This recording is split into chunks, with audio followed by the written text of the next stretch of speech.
مین assembly کے اندر جانے کی جو اس کی حق ہے وہ غصب نہ کیا جا سکے۔ اس پورے پروسیس کے اندر جو چیز میں نے سیکھی وہ چیز یہ ہے کہ اس وقت پاکستان کے اندر اگر کوئی مکمکا ہے تو وہ مکمکا یہ ہے کہ ایک عام آدمی اقتدار کا حصہ نہ بن سکے۔ یہ مکمکا ہے جس کے خلاف آپ دیکھیں کہ اس وقت سب اگر ایک طرف حکومتی وسائل استعمال ہوتے ہیں،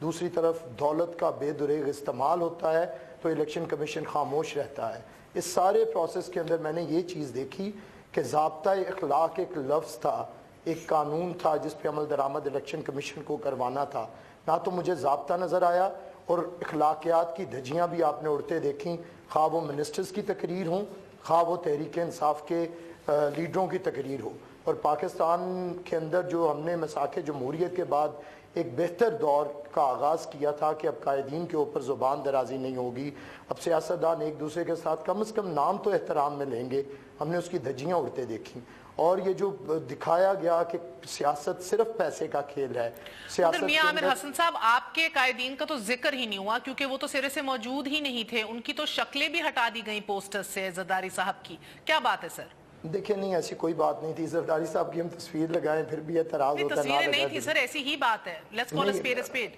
میں صاحبہ کچھ پہ تھیں کچھ پہ نہیں بھی تھیں، اس سے میں ایگری کرتا ہوں۔ بہرحال اس پہ چیئرمین صاحب کی تصویر تھی اور